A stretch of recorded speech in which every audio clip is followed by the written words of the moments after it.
understand what my knees go weak. What's happening to me in the dark? Can you tell me what it means? I lay my head on my pillow, staring out the window. Welcome back. It's your Deasia back with another sports segment, and today I have a video on Upset Sunday. Yesterday was January 14th, and today is January 15th. So happy MLK Day to everybody out there. And today I'm going to be talking about women's basketball, as previous stated before, and this is my women's basketball series. And we had quite a few upsets yesterday. First, I'm going to start with the last game, which is UCLA versus USC. UCLA was number 2, and they were undefeated. They were the one of the 2 teams that were left undefeated. That is no longer accurate. UCLA was defeated by USC. Juju had 32 points, and she was locked in from the time she walked in the gym to the time she left. She wanted to win that game, which is understandable considering UCLA had beat USC, and that was their only loss of the season. Now, USC has beat UCLA, and UCLA, their only loss of the season is to USC. They were number 2, but we shall see what they drop to coming up for this week's rankings. In that game, Juju was just so locked in. She had 32. She was on the boards, mid-range. As soon as she got the ball, she was pushing it down that floor. She was getting to her spots, and she was attacking the rim, being Juju. UCLA tried to fight back. Miss Osborne ended up with 25 points. She was fighting back. She was attacking the rim, but she needed her teammates helping. Juju took over, said, LA is hers. She's taking over. Next, we have the game that was so exciting to watch, and it was surprising to me. LSU was upset by Auburn. And listen, let me tell you, I'm just as surprised as y'all. Auburn was not ranked. However, you know LSU got Angel Reese, Anissa Morrow. They got Haley Van Lith. They got Flau'jae. They got Michaela Williams, who's a freshman, making her name for herself. Auburn did not care. They came in there ready. They wanted all the smoke. Usually when you watch LSU, if you haven't watched LSU, they're the aggressors. They come in being more physical with their opponents. They come in being more like locked in. They're coming at you. They're talking trash to you. And they're just bullying. They play bully ball. But Auburn said, we're the bullies today. Auburn was coming off them screams. Jemiah was being a PG. She was being a PG. She was controlling the game. She controlled that game from beginning to end. She controlled the time they scored, when they scored, the plays and everything. She was just a really good point guard for them. And I knew she played at Texas A&M before. She played the 3 when she was there. She transferred to Auburn, and she's now playing the point guard position. She does a really good job. And they run. They push the ball. They was attacking LSU from the beginning to the end. LSU's on-ball defense got exposed.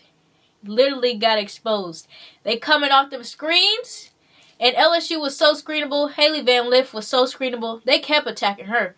Wherever Haley Van Lith was, they coming off them screens, going straight to the rack every time. Coming off the other screen, they attacking Flau'jae, going to the rack every time. I feel like, yes, at the end of the game, Angel Reese did choose to run an ISO play at the top of the key, which was insane to me.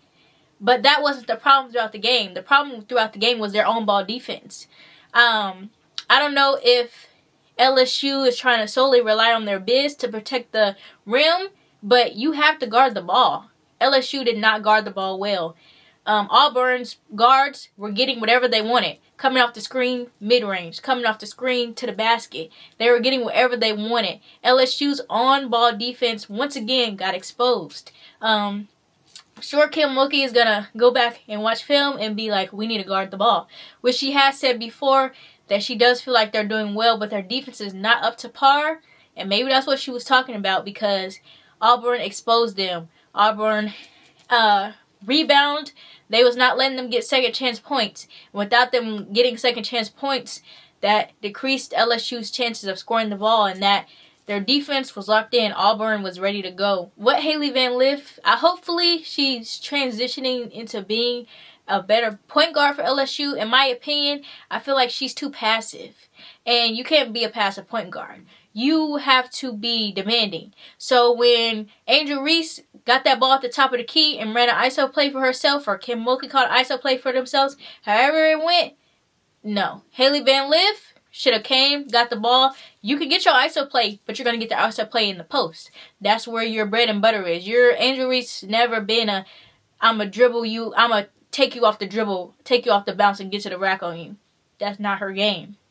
So, with that being said, it's just like, hey, Haley Van Lith got to demand the ball. But at the end of the day, if you want to win, homegirl, you got to go get that ball. And that was one of those events where she needed to be a point guard. Even though she is running the 2 and all those kind of things, she's used to running the 2. This is a new position for her. She's used to being able to score at will.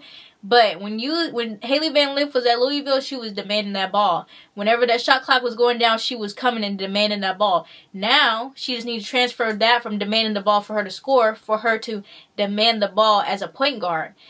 Even though she might not want to play that role, that's the role you're in. And you came to LSU to win a national championship. So being that you're already sacrificing your points, and you're already sacrificing those things, it's SEC play. And it's time for you to turn it up. And it's time for you to be a point guard and step into that position and demand the ball. That should never happen again. Angel Reese should not be at the top of the key trying to take somebody off the dribble. And Jemiah came right in, swooped in, and took that ball, and game over. And Jemiah controlled that game from beginning to end. That was a game that was really good and interesting to watch. And you can even tell the commentators were writing Auburn off already. Like, they're talking about LSU versus South Carolina, January 25th is going to be such an exciting game. It's already sold out. All this, and that. Auburn said, y'all not overlooking us. Y'all looking so far ahead to play South Carolina for? Y'all got to beat us. And they stood on that, and they beat them. They won. The next upset was an upset, but it kind of really wasn't. It was Virginia Tech and Florida State. Miss Sarah Beige, she had herself a night. She's been lighting it up from the 3-point line. As I said in my other video, she shot 5 for 9 again.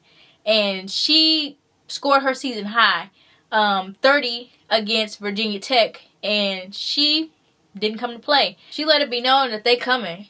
They moving up in the ACC. And I feel like Florida State is going to move up in the ACC. They got the post players.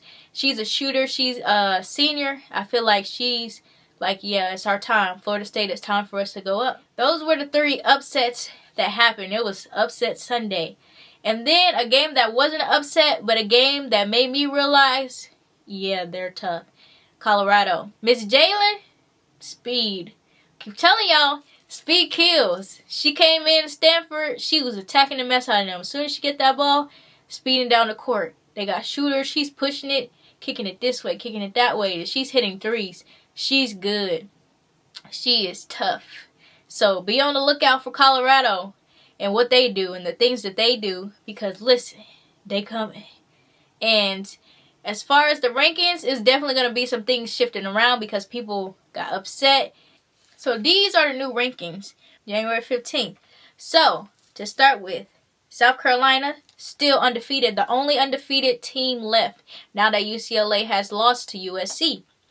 Iowa, Caitlin Clark, averaging 31 points per game. They're 17-1. Colorado, they're 15-1. They got Miss Jalen, who pushes that tempo and is a great point guard. Fast and furious is what I call her.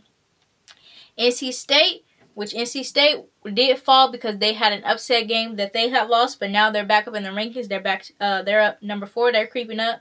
UCLA dropped from number 2 to number 5, and they're currently 14-1 with their just first loss of the season to USC. USC is right under UCLA. They're 13-1. Their only loss of the season is to UCLA. They recently just upset UCLA. K-State, which is 17-1. Next, we got number 8, Stanford, 15-2. They recently just lost to Colorado. Next, we got UConn, 14-3. They got a few losses on the season. AZ Fudd is out for the rest of the season. We shall see how that goes. LSU drops a whole lot to number 10, and they're now 16-2, which their losses of the season are to Auburn, who was unranked, so now that's why they dropped so low.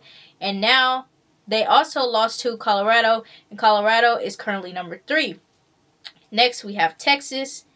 Next, we have Baylor, 13. Well, Texas is number 11. Let me say that.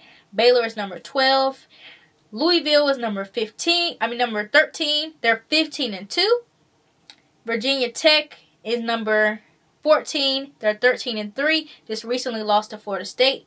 Florida State is right under Virginia Tech, even though they just beat them this week. Florida State is 14-4. And right under that is Indiana. Then we have Gonzaga, Ohio State. Notre Dame is number 19. Utah is number 20.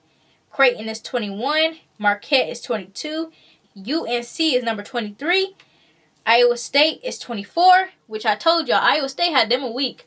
They was not ranked in the top 25, but they beat Baylor, and they beat West Virginia.